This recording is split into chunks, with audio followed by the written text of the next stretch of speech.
Welcome everyone to another episode of Nikon TV. My name is Chris Ogonek, your host, and let's jump right on in because we have a lot to cover. Now, we're going to be looking at the very small, but also the very, very large in this episode. Obviously, this is going to be part 3 of what was only going to be part 2, thanks to you guys. I initially was only going to talk about star trails and star points and light painting, but because it came up in last episode, you guys made it happen. This is now part 3. We're going to be talking about chasing the northern lights. And not only were you guys able to go and twist Russ's rubber arm to be on as a guest host or a guest speaker here, but we also were able to get Monika Deviat as well. Somebody went and threw it in the chat. Why don't we get Monika? Well, she was actually watching, and her and Russ talk back and forth every once in a while. And they were talking after the episode, and she said, well, hey, if you're going to be on there, I would love to do it as well. It seems like a really fun thing to do. So we have both Russ and Monika on later on. But we're going to start off looking at the very, very small because I'm initially going to be talking about the 2 brand new lenses that we just announced today. This is the NIKKOR Z Micro 50mm f2.8 and the NIKKOR Z Micro 105mm f2.8 VR S-line lens. Now, before I'm going to jump into those with both feet, I'll quickly mention that we did also do a development announcement for 2 other lenses. So this is going to be the 28mm, the Z28mm f2.8, and the Z40mm f2. So these 2 lenses were on the roadmap already, and they were kind of put under the compact category. So they are pre-announced, so they will be done, or so they will be released sometime in 2021, and they're really going to be exciting because hopefully they're going to be very small, very compact, able to be taken around when we're able to travel around. But that's not what this episode's about. This episode is about the 2 new lenses, the NIKKOR Z 50mm and the NIKKOR Z 105mm, both of them part of our micro series. Now, before I actually get into the description of those lenses, I actually want to quickly kind of ask you guys, why do we call our lenses micro when everybody else calls them macro or macro photography even? Well, it's a very, very, very particular and technical reason for why we do that. The reason is because technically, any macro lens, any true macro lens, is able to go and reproduce 1-to-1, but it's also usually able to reproduce it much greater. But it does so using magnifying optics within the actual optical formula. There's magnifying optics, reduction optics. There's just different ways of bending the light. So no NIKKOR lenses ever use magnifying optics. So therefore, because we actually make microscopes that do use magnifying optics, we want to have that division, making sure that there's no confusion, even though we make it a little bit more confusing anyways, that there's no confusion between our true macro lenses that are designed for our microscopes, can really enlarge, and they do use magnifying optics, versus our NIKKOR lenses for our photography that go and utilize the reduction optics that are designed for all of our NIKKOR lenses. And I'm pretty sure none of the other lenses within the market go and utilize magnifying optics anyway. So for us, it's a very kind of particular reason why we do it. And when you actually read our technical documents, we usually don't even call it macro photography. We'll usually call it close-up photography. Well, that's just because that's us, again, being very, very particular. But you'll hear me talk today a lot of probably throwing out macro and macro photography and macro lenses.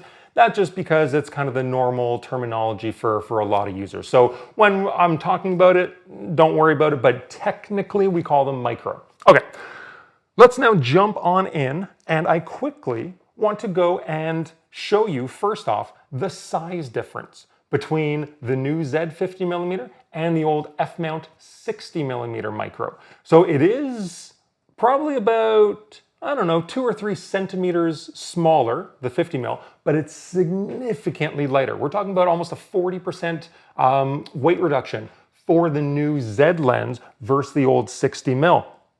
So just on the weight and size-wise, it's very, very impressive right off the bat. But then when you start talking about image quality, I I almost don't feel like I have to talk about image quality, because whenever I talk about Z lenses, I just talk about how amazing they are. And to be honest, there's no difference for what I'm going to talk about over the next few minutes. Let me start off with chromatic aberration. Now, if you only ever shoot plants or nature with your macro, there we go, then you're probably not going to see chromatic aberration a ton. But if you go and do any jewelry, anything with metal in it, you will definitely find that you will get chromatic aberration a decent chunk of the time, because that's just a very difficult thing to correct, especially with the older way of designing the optics. Well, our new Z mount basically takes the shackles off, and our optical engineers are able to really get around that.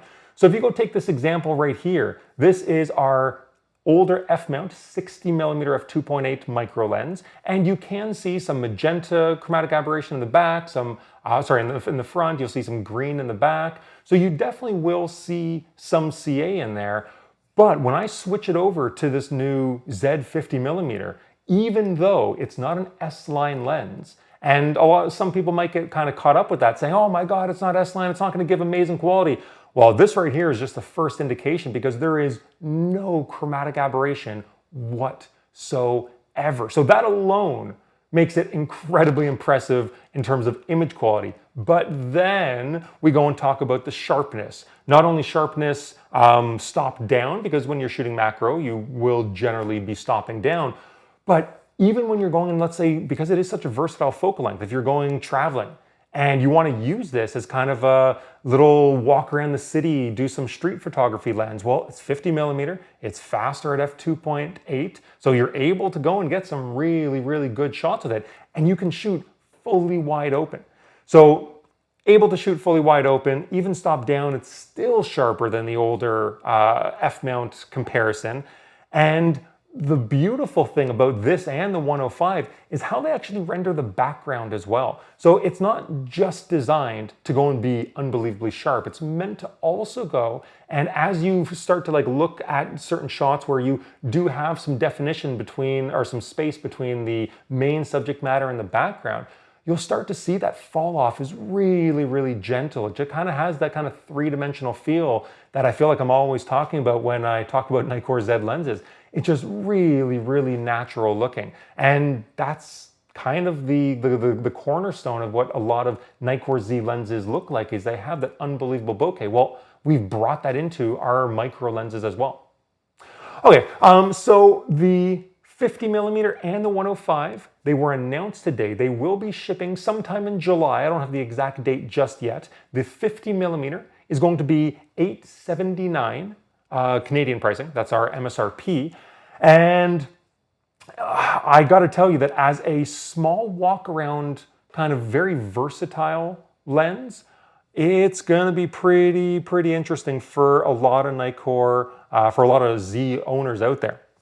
Okay, so let's jump into the big burper. This is the NIKKOR Z Micro 105mm f2.8 VR. Yes, it has VR built into it, even though the bodies do have, all of our full frame bodies have VR built in. This also has lens VR, which makes it even more effective. So you're at 4.5 stops worth of compensation with this lens when used with the full frame bodies, and it is S-line. So that means that every single box that our engineers have to check to say, okay, yep, it meets this qualification, this qualification, this qualification. It meets every single one of them. That is what the S-line is. And I will say that there's actually a new S badge. Not that a lot of you will care, but I kind of like it.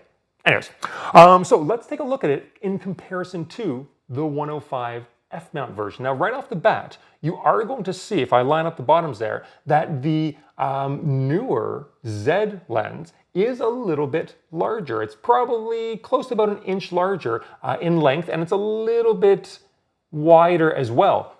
But that is not the full story, because it's also 25% lighter. So whereas the older F-mount felt very dense, and depending on the body you were shooting with, it could actually feel kind of front heavy when you're shooting, this new Z105, even though it is a little bit bigger, it feels really, really well balanced when you're shooting it, and unbelievably light. And if you do actually put them side by side and you add in the F-mount adapter to it, they're pretty much bang on the same distance. So you're really not losing or gaining any size with it, because you do always have to use the FTZ adapter, but the weight savings, 25%, is a huge, huge difference. Now let's talk about the image quality of this. Obviously, I won't go through everything that I talk about with the 50, because I would just be rehashing it all. But when you go and shoot very intricate metal type of designs, there is again going to be no chromatic aberration. So that is kind of a first cornerstone of what this lens is capable of, is again really, really impressive. And yes, it is going to be unbelievably sharp, blah, blah, blah, blah, blah. It is going to be one of the best, if not the best, macro lenses that you've ever used on your Nikon body. That's a given. But it isn't just a macro lens. And I'll hear a lot of people kind of going, oh, wait a second, Chris, I own the F-mount 105 and it wasn't just a macro lens either. And I fully agree with you, fully agree. That was actually how I recommended the older F-mount to a lot of people, because yes, you're spending a little bit more money on it than comparison like the 60 mil or our DX85 or the 40, but I find that it's way more versatile if you want a portrait lens. Now, I'd say our older F-mount 105 was one of the most popular lenses for event or wedding photographers, because you could go do your detail shots, turn around, get some really good portraits. But, and here's the but, if you got really critical, if you went and compared that F-mount macro 105 mil portrait against a dedicated portrait lens, whether it was an 85 mil or the unbelievably amazing 105 f1.4, you could tell a difference. The macro 105 was good, but the look of the bokeh was a little bit different with the dedicated portraits, which, to be honest, you would expect. They are designed to do one thing and they should do it unbelievably well, and they did. But I gotta tell you, with this new Z105, you're getting, I don't want to say you're getting like identical to the 105 f1.4, because you're not. That 105 has a bit of a dreamy look that is, I've never seen recreated again. But if you go and shoot, if you go and look at examples from this new Z105, and obviously when you're close up, you're going to have some nice kind of fall off. As you move a little bit further away, looking at different subjects, and you have a little bit more space in the background, you still have really natural looking fall off. As you move even further back and you start to get some detail in the front, in the back, it again looks unbelievable. There's no kind of, I call it kind of busy bokeh. It's just unbelievably smooth and natural looking. Well, what happens when you go and shoot portraits? The same thing. Really, really natural looking bokeh. So yes, the old one was good. This new Z one, and I've done side-by-side comparisons of them, it just looks that extra little bit smoother, that extra little bit more kind of jump off the page, a little bit more three-dimensional, because the fall off between what's in focus and what isn't in focus seems to just kind of be a little bit more natural or smoother. So there's just something about it that you can't really put your finger on, but when you see it side by side, there is definitely a difference between them. Okay, so price-wise. Price-wise on the new Z105, this is going to be $13.49 Canadian dollars. So between that and the 50, that is getting us up to 20 NIKKOR Z lenses, along with our two teleconverters.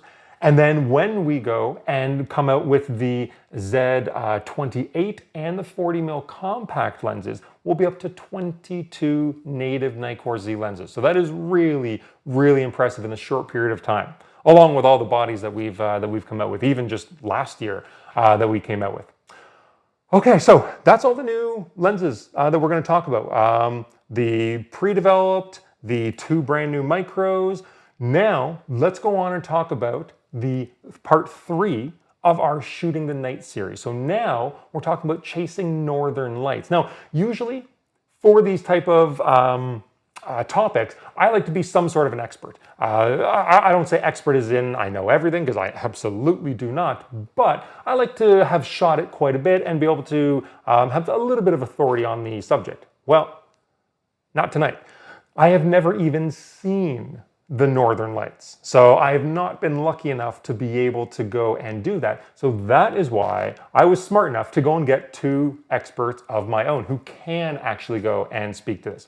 So the first one is going to be Russ Vanderleer. I talked about him in the last episode. He is one of my coworkers. He works at Nikon. He's our Western rep. And recently, over the last maybe 6 to 8 months or so, he's really kind of jumped in and gotten a hold of shooting the Northern Lights because he's out in Alberta, he's in Edmonton, and what else is he going to do? So he's going to go out and shoot those amazing scenes that are nearby because he does have the mountains and he gets the Northern Lights. Now, one of the people that I didn't expect to have on here today is a true expert in every sense of the word, and it's Monika Deviat. Not only is she an amazing photographer, but she's an amazing speaker. She's done seminars for Nikon in the past. She still does them for us, and she just has such an amazing way of getting out what could be very complex information in such simple terms, and just able to explain it to absolutely anybody. And one of her specialties is shooting at night. Obviously, Northern Lights is one of those special things, and because she's also in Alberta, she does have access to it. So whenever she can, she will shoot it. And I threw her blog down in the comments of the last episode. I'll do that again today just to make sure, because she has a bunch of tutorials in there for really kind of how to make your, whether it's to process it, whether it's to kind of think about how to plan to get there. So she's really an expert in all ways Northern Lights. And that's why I have the both of them on today. So without further ado, let me go and grab my headphones, get them on, and let's see what they have to say. All right, so Russ, I'll actually start with you saying welcome to Nikon TV, even though this wasn't necessarily your idea. Yeah. I really thank you for coming. So thanks very much for joining us, Russ. I got to say that, yes, I wanted you on here, but it was definitely the viewers who threw out your name. So it's not all on me. It's definitely the viewers as well. But Monika, I will say, and usually we would do ladies first, but in this case, I'm going to do it in terms of expert level. So you would definitely be going last because you are absolutely at the pinnacle of the knowledge in this virtual room right now. I do some star photography. I'm okay at it. Russ has gotten quite good at doing Northern Lights, but you can pretty much do anything. So I really want to say thank you for watching Nikon TV. This isn't something that we've never kind of conversed over Facebook or anything before. You just happen to be watching the episode. So I got to say really, really big thanks for coming on and helping kind of enlighten our viewers. Thanks for having me. And thanks for calling me an expert. Yeah, Chris, this is totally me bringing back up, just so you know. Hey, Russ, just so you know, this was me bringing back up. Perfect. Okay, so Russ, I'll kind of start with you. As I kind of told them in the last episode that you've really kind of jumped in with both feet over the last maybe 6, 7, 8 months just because of COVID and there's nothing really else to go and shoot. So you've done a really good job of kind of starting from scratch and really getting into it. Now, it's not just the camera settings though, because you've been doing photography for a long time. There's also a lot more planning that comes with shooting the Northern Lights. Is there anything that you can kind of give the viewers in terms of your prep work, in terms of what your thought process is in the days leading up to it? And are there any apps you use to kind of figure things out? Like what's your prepping process? Yeah, I mean, I kind of jumped into this. Some people were baking sourdough and I decided to stay up half the night and go shoot some Northern Lights. You know, the process is kind of crazy because you feel like you're gambling a lot, right? You definitely look at the data and there are apps and there are tools and there's some great groups online to get information, but there's always this degree of risk, right? You're going to go out and maybe get skunked, or you're going to go out and you're going to hit the jackpot and you're going to have an amazing night. You know, Aurora is super cool to photograph, but it's also awesome just to be there and witness, right? Like, you're taking your photos, but you're also staring up at the night sky in awe. So in terms of prep, there are definitely apps that I use, and there's lots of apps out there, and there's definitely some that are better than others. So I really recommend Space Weather Live, and their app is really just a way of getting the pure data, right? It's just convenient. It's on your phone, and it does take some learning. You have to educate yourself somewhat to understand what you're looking at. But there's no better way. It's kind of not cheating. You're going straight to the source material as to what's going to happen that night. And their website is really good too. So if you're new to this, like I was, you go through their help section, and they really have some good primers on like solar physics and all these things that have to happen. And it's not like, I know that sounds intense, but they actually explain it in some pretty straightforward ways that help you then understand. So when you're looking at that data, is tonight the night to maybe go out? So Space Weather Live is a big one because you can look at the intensity of the sun's activity, what's headed towards the Earth. You look at the interplanetary magnetic field and how that's lining up with the Earth's magnetic field, right? So if you think of like two bar magnets, everyone's done this in school, right? And you put the two north poles together, they're going to want to push away, right?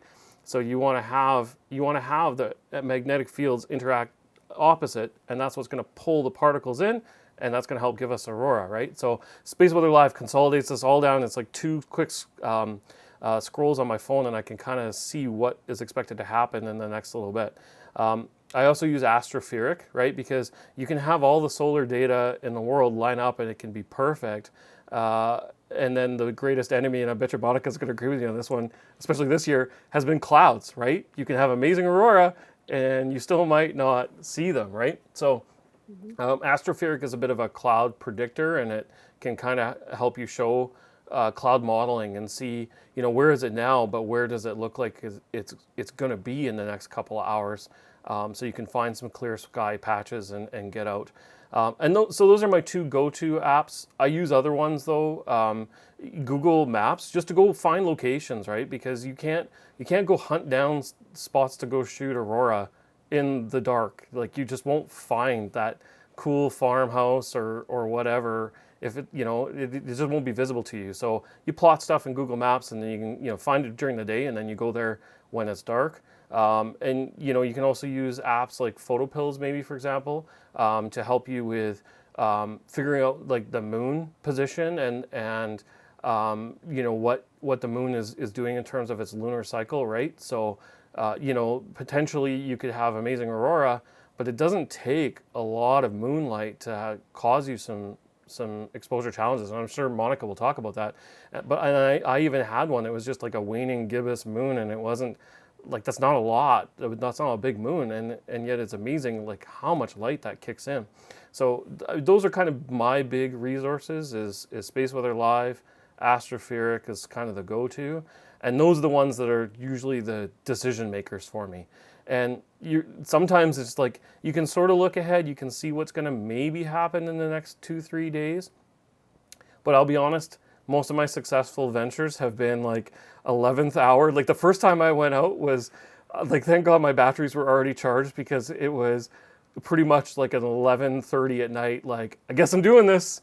And I went out, and a lot of them have been sort of like fairly last minute. You watch the data, you watch it, and you kind of sit on the couch going, is it time?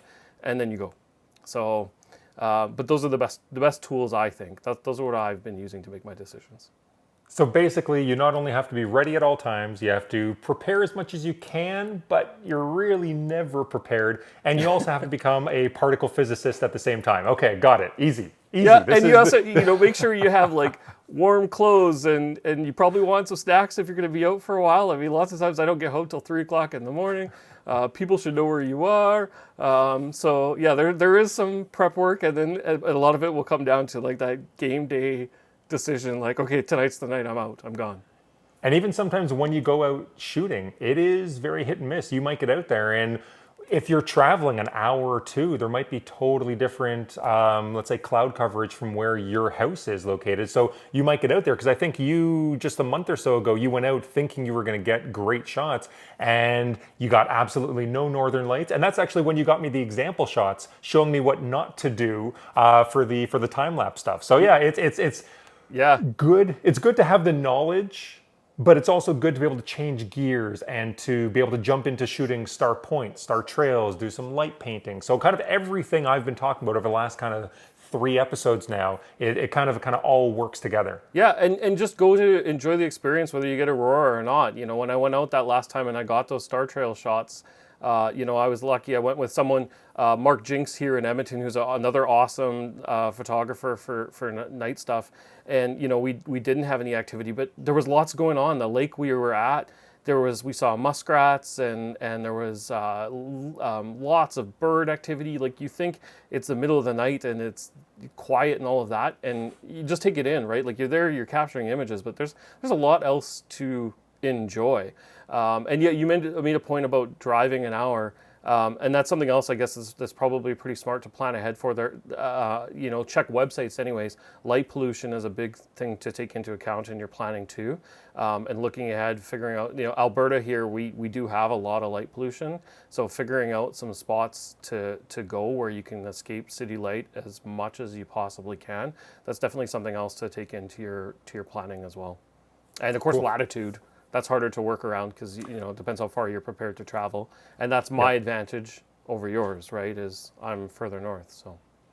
All right, so Monika, I'll go and throw it over to you now because you're really the expert here. I don't want to kind of go through that too many times and say that word out loud because I know you'll just blush a little bit more every time I call you more of an expert. But that's really why you're here. Russ is good. I'm not bad, but I've never seen the Northern Lights. He's just getting into it. You have basically done it all through Alberta, through most of Canada, I'm assuming. Do you have a favorite spot in Augusta? I'll open it to the world, but do you have a favorite spot in Canada that you prefer shooting the Northern Lights?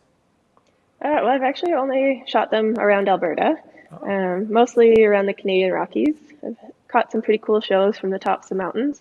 And actually last year I was up at the very edge of Alberta, 60 degrees north at a fishing lodge doing some scouting for a workshop. Had aurora there every single night. So even though it's like a KP1, every night it was clear. You've got amazing shows, and, you know. So the further north you go, the better your chances are. So. Okay, cool. So, and that's another thing. You don't do just photography. You don't just help do seminars for Nikon. You run workshops online. You do them in person as well. Obviously, the in-person stuff has been put on hold for a bit. But you're very, very well-rounded when it comes to your knowledge and teaching people about these types of things. So I threw out your website into the comments last episode. I'll definitely do that again so that if people missed it, they're able to go and find out.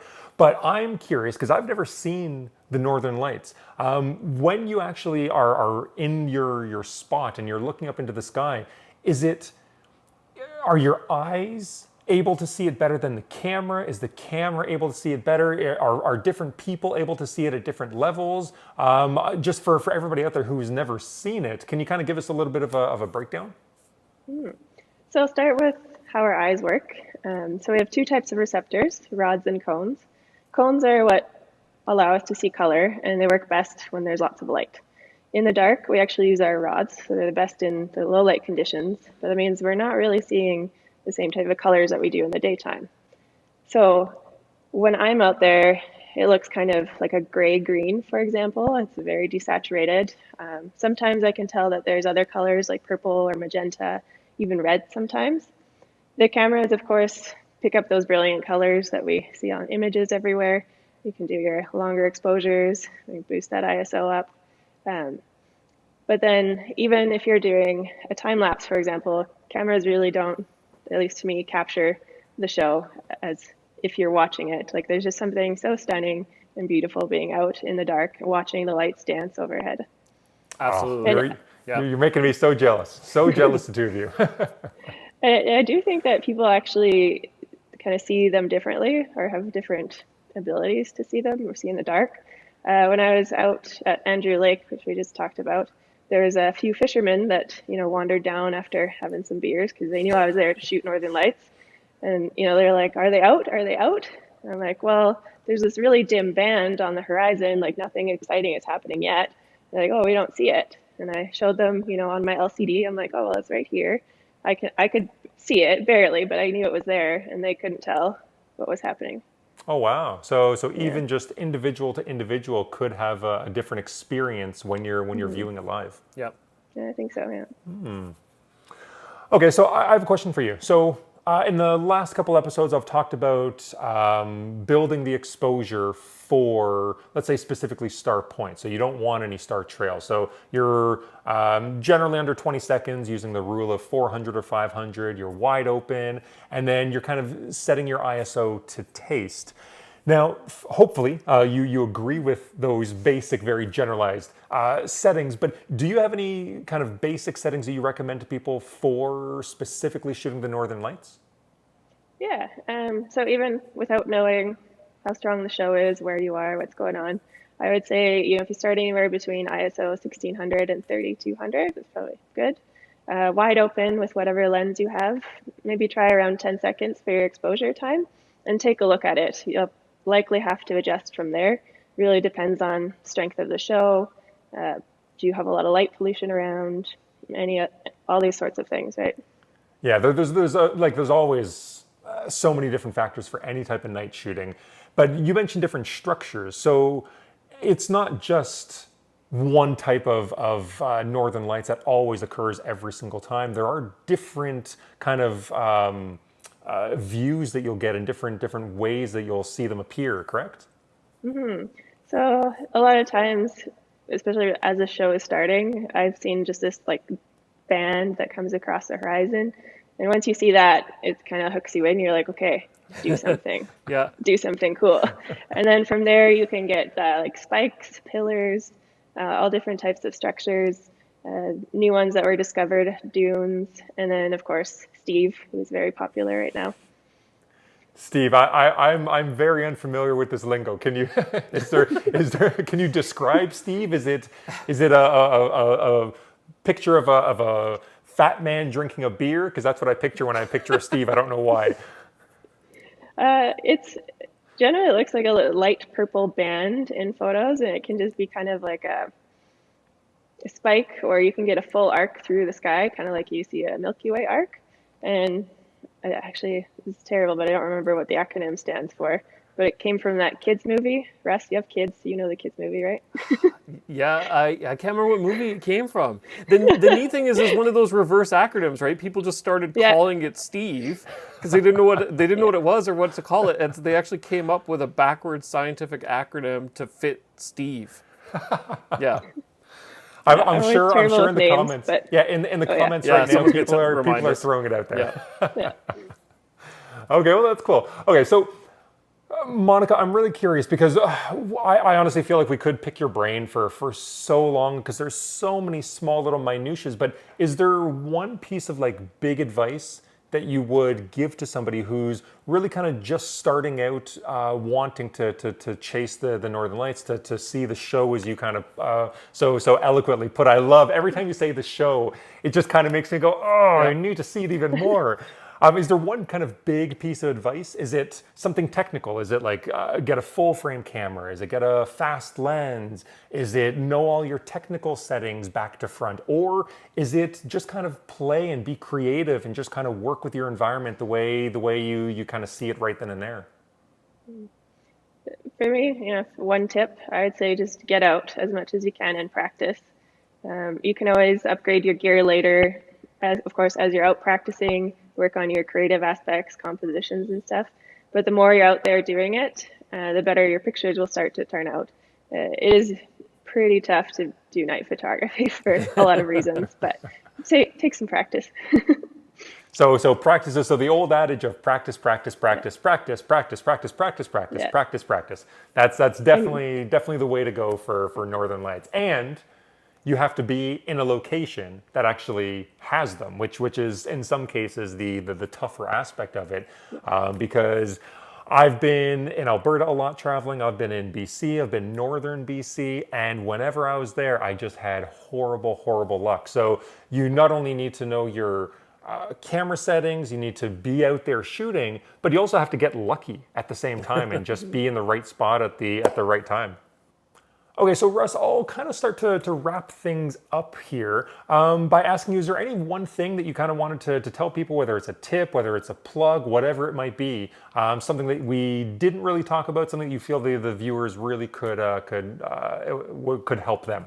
Yeah, I mean, I guess a couple of things. It was one, just try and learn a little bit and educate yourself a bit so that you can be more successful when you get out, right? There's great Facebook groups, like the Alberta Aurora Chasers is a great one, and there's other ones across the country. And there's also, like I said, Space Weather Live, to learn some of the conditions, just to help up your odds of being more successful. But honestly, the biggest thing is just push yourself. I've been dabbling with doing Aurora for the last couple of years, and I've grown up seeing it. But it's been one of those things that I don't know, I never really jumped feet first into, because it's the easiest type of photography to talk yourself out of, right? Like, it's always going to be late. I don't get home from Aurora most of the time till like 3:30 in the morning. It's going to be cold. It's going to be dark. It's going to be some driving. If it's not cold, there's mosquitoes. And really, like, the biggest thing is push yourself. Like, what really opened my eyes was, when I really kind of pushed myself this year to get out and do it, the first night where the data looked really good and I decided, this is it, I'm going, it was minus 30. And that's ambient temperature. That's not wind chill. And like, I took a selfie that night, and like, my eyelashes are frozen and my beard's frozen. And you go, and I had a great show. It was amazing, a beautiful aurora, and I got back and I realized, it's like, if I can go minus 30, be out till 3 o'clock in the morning, and that didn't kill me, then I have no excuse for the next time it happens, right? Minus 10 isn't a barrier now, right? So, I was lucky it was a Friday or Saturday night, so I didn't have to work the next day, but that was the biggest thing, is just push yourself, go for it. Even if you flubbed those first photos, just watching the show is going to be worth it. And then you always learn from your shooting. So that would be my biggest takeaway, is just get off the couch, go do it. Nice. And just for clarification, that minus 30 night, that was in Edmonton in July, right? Dead of You're summer? right. Yeah, here we go again. You don't deserve Aurora. So Monika, I'll ask you kind of the same question. Is there any one last tip you want to give people? Any last plug that you think that they could get help from? Anything you kind of want to tell them? Ooh, just one? I suppose get really familiar with your equipment too, and I guess depending on where you are, get used to working it with your gloves on, unless you want to really freeze your fingers. Russ, have you got the screaming barfies yet? Have I got the what? Sorry? Screaming barfies yet? No. It's where you freeze your fingers and toes so much that when you start to warm up and the feeling comes back into them, it's so painful that for some people it causes them to scream and barf. I've almost had that doing other things in Alberta, but not Aurora, and I've never heard of scream and barf. But yes, I know that pain. Yes. Oh, okay. So I think everybody, if they haven't tried it already, heard that and probably said, I'm not sure this is for me. Yeah, I think It's only happened to me twice. Keep your gloves on, kids. The inability to feel my toes was what ended me on that minus 30 night. That's when I decided I had to call it. So. And Monika, you have a new group that you started on Facebook, correct? Yes. So Canadian night photographers. I kind of wanted a place to feature, us Canadians. I feel like there's a lot of us, but I'm in my little Alberta bubble, especially since COVID. Nobody's been traveling or visiting. I also wanted a place to, share information, and not only about night photography and techniques and stuff, but also about stewardship, leave no trace, and kind of protecting the areas that we love to shoot in.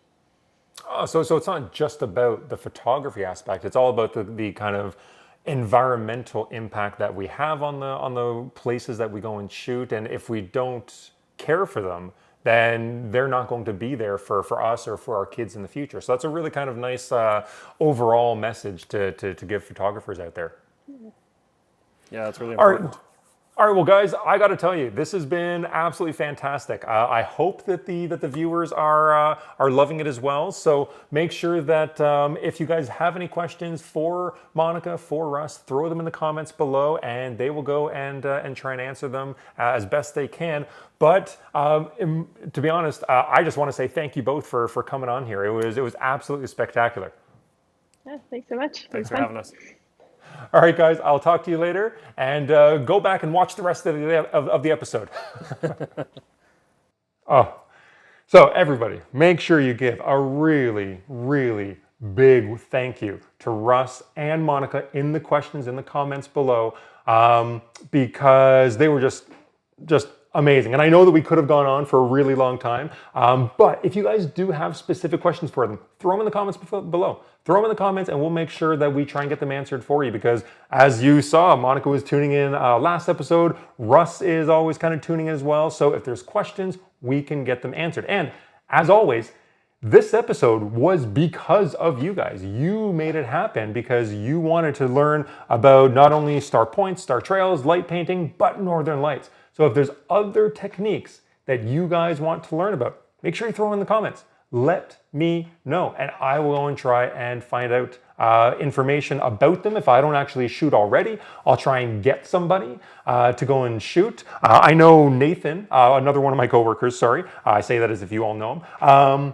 He's dying to get his hands on this 105 because he does a lot of product photography, but he does environmental product photography. So if anybody's really curious about how he shoots environmental product photography, throw it in the comments below and I'll see if I can get him on here. All right, so everybody, make sure you stay safe, and until the next episode, I'll see you then.